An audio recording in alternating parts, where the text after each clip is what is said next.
जय जगन्नाथ बंधुगण। चलित वर्ष 7 अक्टोबर 2025 ठारू आरंभ हो सारी पवित्र मास कार्तिक मास।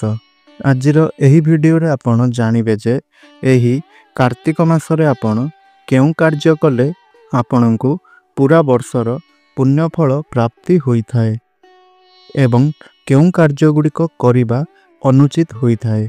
केउ खाद्य गुड़िक खाइबा द्वारा आमको पुण्यफल प्राप्ति होई थाए एवं केउ खाद्य खाइले पूरा मासर धर्म नष्ट होई जाई थाए।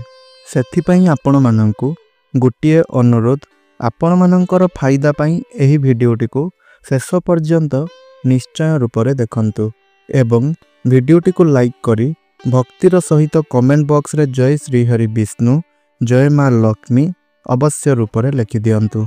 बंधुगण, शास्त्र कहती जे कार्तिक मास भली आउ कौनसी भी मास नहीं। आमर जेउ 12 गोटी मास रही एही 12 गोटी मास मानक मध्यरु कार्तिक मासटी हेउछि सर्वश्रेष्ठ मास। सत्य जुग भली जुग नहीं, वेद भली शास्त्र नहीं एवं गंगा भली पवित्र तीर्थ संसार रे बा पूरा दुनिया रे केउठारे भी नहीं। तेणु मास मानक मध्यरे कार्तिक मासटी हेउछि सबुठारु श्रेष्ठ एवं एही कार्तिक मासकु धर्मर मास बोली कुहा जाई थाए, पुण्यर मास बोली कुहा जाई थाए। एही कार्तिक मास शरत पूर्णिमा ठारु आरंभ होई रास पूर्णिमा बा कार्तिक पूर्णिमा पर्यंत भोग होई थाए। एही कार्तिक मासरे सूर्य महाग्रह तुला राशि रे संचार करिथांती। एही 2025 मसीहारे अक्टोबर 7 तारिख मंगलवार दिन ठारू नहीं करी नवेम्बर 5 तारिख बुधवार पर्यंत एही कार्तिक मास भोग हेब। एही मासरे मुख्यतः 10 गोटी कार्य को प्राधान्य दिया जाई थाए। आपणकु निवेदन जे आपण चेष्टा करंतु एही कार्तिक मासरे एही 10 गोटी कार्य को करिबा पाई। कौन सही 10 गोटी कार्य? स्कंद पुराण कहती एही कार्तिक मास आरोग्य लाभ पाई, रोग नाश पाई, सद्बुद्धि प्राप्ति पाई तथा माँ लक्ष्मींकर साधना पाई सर्वोत्तम मास अटे। तेणु एही कार्तिक मास अत्यंत गुरुत्वपूर्ण भूमिका ग्रहण करिथाए आम मानक जीवन रे। एही कार्तिक मासरे 10 गोटी कार्य निहाती रूपरे करिबा दरकार। कौन सही 10 गोटी कार्य ताहा संपर्क रे आसंतु जानिबा। तीर्थ नदी रे स्नान करिबा, व्रत रखिबा, दीप दान करिबा, भूमि रे शयन करिबा, तुलसी पूजन करिबा, सात्विक भोजन करिबा, तैल न लगाइबा, इंद्रिय संयमता रक्षा करिबा, दान करिबा एवं पूजा पाठ करिबा। एही बळी 10 गोटी कार्य एही कार्तिक मासरे करिबा निहाती आवश्यक। प्रथम कार्यटी हेउछि स्नान करिबा। साधारणतः आमे जेतेबेले अन्य दिन मानंकरे स्नान करूछे किंतु एही कार्तिक मासरे आमर शास्त्र कहउछन्ति कि आमको प्रातः स्नान करिबा पाई। जदि कार्तिक मासरे आपण प्रातः स्नान करूछन्ति ताहा हेले आपणको कोटि पुण्य प्राप्ति होई थाए। एही कार्तिक मासरे साधारणतः तीर्थ नदी गुड़िकरे स्नान करिबा उचित। जदि आपणकर पाखापाखी तीर्थ नदी नहीं, आपण तीर्थ नदी रे स्नान करि परिबे नहीं, ताहा हेले आपण जदि घरे स्नान करिबे गंगा जल रे शुद्ध जल मिसाई करी आपण स्नान करिबे। प्रातः स्नान करिबा द्वारा शरीर शुद्ध हेबा सहित आमर मन शांत रही थाए। शास्त्र कहती भगवान श्रीहरि विष्णु एही कार्तिक मासरे जलरे निवास करिथांती। तेणु प्रातः समय रे सूर्य उदय पूर्वरु आमको स्नान करिबा पाई पड़िबो। एहा द्वारा आमको पूरा कार्तिक मासर पुण्यफल प्राप्ति होई थाए। बंधुगण, द्वितीय कथाटी हेउछि व्रत रखिबा। एही कार्तिक मासरे कार्तिक व्रत रखिबा एहा बहुत ही महत्वपूर्ण अटे। एही कार्तिक मासरे भगवान श्रीहरि विष्णु को दामोदर नाम रे पूजा करा जाई थाए, जहाकु मध्य आमे माने जानिछे राई दामोदर पूजा बा राधा दामोदर पूजा बोली। धर्म सिंधु ग्रंथ सुंदर भावरे कुहंती जेउ व्यक्ति विशेष माने कार्तिक मासरे कार्तिक व्रत न करंती से माने घुसुरी जन्म प्राप्त करंती। तेणु आपण 12 मास मध्यरे सबुठारु उत्कृष्ट एवं पुण्य मास भावरे एही कार्तिक मासरे कार्तिक व्रत रखिबा निहाती जरूरी अटे। तृतीय कथाटी हेउछि दीपदान करिबा। धर्म सिंधु ग्रंथ सुंदर भावरे वर्णना करि अछंती कि जेउ व्यक्ति विशेष माने कार्तिक मासरे दीपदान करिथांती से माने 1600 कला को प्राप्त करिथांती। कार्तिक मासरे दीपदान करिबार अर्थ समस्त दानर पुण्य फल को प्राप्त करिबा। तेणु एही कार्तिक मासरे दीपदान करिबार विशेष महत्व रही अछि। प्रत्येक दिन सकाळु प्रातः स्नान सारी सूर्य महाग्रह को पूजा करिबा। सूर्य महाग्रह को दीपदान करिबा। तापरे माँ वृंदावती को जल समर्पण करिबा। वृंदावती को पूजा करी वृंदावती को दीपदान करिबा उचित। तापरे राई दामोदर बा राधा दामोदर को पूजा करिवार विधि रही अछि। एही कार्तिक मासरे जदि आमे दीपदान करुछे ताहा हेले समस्त पुण्य फल आमको प्राप्त होइथाय। चतुर्थ कथाटी हेउछि भूमि रे शयन करिबा। कार्तिक मासरे खट गद्दी तकिया इत्यादि विच्युत रही भूमि उपरे शयन करिबा दरकार होइथाय। एहा द्वारा कार्तिक मासर संपूर्ण पुण्य फल आमको प्राप्त होइथाय एवं बुद्धि विकसित हेबा सहित प्रभुंक चरण रे आमको स्थान मिलिथाय। तेणु एही कार्तिक मासरे जेउ माने कार्तिक व्रत करूछंती सेमानंकु मु कहि रखिबा पई चाहिबी जे सेमाने खट एवं गद्दी को परित्याग करी आपण भूमि उपरे शयन करंतु। पूरा मासर पुण्य फल आपणंकु प्राप्ति हेबो। पंचम कथाटी हेउछि कि तुलसी पूजन। कार्तिक मासरे तुलसी पूजनर विशेष महिमा रही अछि। एमितिरे भी समस्ते सनातन धर्मी। सनातन धर्म रे समस्ते माँ वृंदावती को पूजा करंती। किंतु एही कार्तिक मास गोटिए एभली मास अटे। एही मासरे विशेष भावरे माता वृंदावती को माता तुलसी को पूजा करिवार विधि विधान रही अछि।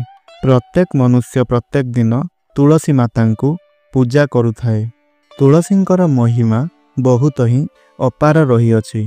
जमदूत मानंक ठारु मध्य माँ वृंदावती माँ तुलसी आमको रक्षा करिथांती एवं धर्म अर्थ काम एही सबु प्राप्त कराई थांती। धर्म सिंधु ग्रंथ सुंदर भावरे तुलसी पूजनर कथा कुहंती। एही कार्तिक मासरे भगवान श्रीहरि विष्णु को जेउ भी मनुष्य लक्ष्य तुलसी पत्र अर्पण करिथांती सही व्यक्ति भगवान श्रीहरि विष्णु को गोटिए गोटिए तुलसी पत्र सहित गोटिए गोटिए मुक्ता दान करने सहित समान। मुक्ता दान कले जेतिकी पुण्य फल मिलता है प्रभु श्रीहरि विष्णु को एही कार्तिक मासरे जदि आमे तुलसी लागी करुछे तेबे सेतिकी पुण्य फल आमको प्राप्ति होता है। आउ चेष्टा करिबे लक्षे तुलसी पत्र लागी कराइबा पई। जदि आमे प्रभु को श्रीहरि विष्णु को तुलसी लागी कराउछे एही कार्तिक मासरे ताहा हेले मुक्तादानर पुण्य फल आमको प्राप्त होइथाए। एहा सहित मध्य कुहा जायछि जदि तुलसीर मंजरी को नहीं करी प्रभु श्रीहरि को आमे पूजा करुछे ताहा हेले अनंत कोटिर पुण्य फल आमको प्राप्त होइथाए। एही कार्तिक मासरे मध्य अँला पूजनर विधि रही अछि। शास्त्र कुहंती जे एही कार्तिक मासरे जेउ व्यक्ति विशेष माने अँला वृक्षर पूजा करिथांती एवं एही कार्तिक मासरे अँला वृक्षर मूलरे ब्राह्मण मानंकु भोजन कराई थांती। आउ निजर बंधु परिजन मानंक सहित अँला वृक्षर मूलरे जदि निजे भोजन करिथांती ताहा हेले एहा द्वारा सेही व्यक्ति को अनंत गुणा पुण्य फलर प्राप्ति होइथाए। तेणु एही कार्तिक मासरे तुलसी पूजन सहित अँला वृक्षर पूजनर विधि रही अछि। 6 नंबर कथाटी हेला कि तैल वर्जन करिबा। कार्तिक मासरे देहरे आमे तेल लगाइबा अनुचित। पूरा मास तमाम तैल वर्जन कले अखंड पुण्य फल आमको प्राप्ति होई थाए। सप्तम कथाटी हैला सात्विक भोजन करिबा। एही कार्तिक मासरे बा एही धर्मर मासरे आमर खाद्य पदार्थ उपरे आमको संयमता रक्षा करिबा पाई पड़िबो। एही कार्तिक मासरे गाजर, मूला, साग, पियाज रसुण, हेंगु, सजना, बाईगण, पानी कखारु, पणस, तरभुज, कईंथ एवं जेउ द्रव्य को 2 थर रोषेई करा जाए सेही भली द्रव्य गुड़ी को वर्जन करिबा दरकार। जेमिति कि आपणकर सुजी हालुआ हेउ। आमे कौन करुछे ना प्रथमे सुजी को भाजुछे तापरे पुणी क्षीर देई करी सेही सुजी को सिजौछे। तेणु एहाकू 2 थर करागला। तेणु विशेष भावरे कार्तिक मासरे सुजी को वर्जन करिबा दरकार। ता सहित आमिष, बासी खाद्य, हरड़, मसूर, चना, कोलथ, बटर आदि को मध्य वर्जन करिबा उचित। सप्तमी तिथिरे अँला एवं राशि खाइबा मना अटे। अष्टमी तिथिरे नड़िया खाइबा अनुचित। एही कार्तिक मासरे आमको आमर खाद्य उपरे संयमता रक्षा करिबा पाई पड़िबो। अष्टम कथाटी हेउची इंद्रियता संयम। कार्तिक मासरे जदि आमे व्रत करुअछे किंबा जदि व्रत न करुछे मध्य ताहा हेले एही कार्तिक मासरे आमको आमर इंद्रिय मानक उपरे संयमता रक्षा करिबा पाई हेबो। आमे केमिति संयमता रक्षा करिबा? कार्तिक मासरे आमे खराब कर्म गुड़िक करिबा नाही, कुकर्म करिबा नाही, लोभ करिबा नाही, क्रोध करिबा नाही, काहा विषय मध्य किछि खराब चिंताधारा आनिबा नाही, काहा सहित झगड़ा करिबा नाही एवं काहार अनिष्ट हेबा भली कौनसी भी कार्य करिबा नाही। एही भली भाबरे किछि आमे आमर इंद्रिय को संयम करिबा दरकार। एहा मध्य कार्तिक मासर मुख्य भूमिका। नवम कथाटी हेउछि दान करिबा। एही कार्तिक मासरे स्नान एवं दान करिबार बहुत अधिक महात्म्य रही अछि। एही कार्तिक मासरे आपणकर कौनसी ब्राह्मण को किंबा कौनसी कुल पुरोहित को आपणकर दान करांतु। दान करिबार महात्म्य, दान करिबार विशेषता एही कार्तिक मासरे ही अधिक रही अछि। तेणु जदि आपण कार्तिक मासरे दान करुछंती ताहा अन्न दान हेउ, ताहा वस्त्र दान हेउ, जे कौनसी भी दान जदि आपण करुछंती ताहा हेले निश्चिंत भावरे कार्तिक मासर पुण्य फल आपणको भोग होई थाए। दशम कथाटी हैला पूजा पाठ। कार्तिक मासरे विशेष भावरे आमे प्रभु श्रीहरि विष्णु को पूजा करिबा दरकार। जेमिति श्रावण मासटी प्रभु भोलाशंकर को समर्पित अटे, मार्गशीर मास माँ लक्ष्मी को समर्पित, सेही भली एही कार्तिक मास प्रभु श्रीहरि विष्णु को समर्पित। तेणु एही कार्तिक मासरे आपण पूजा पाठ करिबा पाई बिल्कुल रे भी भूलंतु नहीं। प्रातः स्नान करि सारिबा परे सूर्य पूजा करिबा, तापरे वृंदावतींकर पूजा करिबा दरकार। राई दामोदर बा राधा दामोदर पूजा करिबा दरकार। तेणु कार्तिक मासरे जेउ पूजा पद्धति, जेउ पूजा विधि रही अछि, एही कार्तिक मासरे आमे पूजा करिबा द्वारा कार्तिक मासर पुण्य फल आमको भोग होई थाए। तेबे बंधुगण, जदि आपनकु मोर एही भिडियोटी भल लागि थाए ताहा हेले भिडियोटी को लाइक करी कमेंट बॉक्स रे जय श्रीहरि विष्णु, जय माँ लक्ष्मी अवश्य रूप से लिखि दियंतु। धन्यवाद।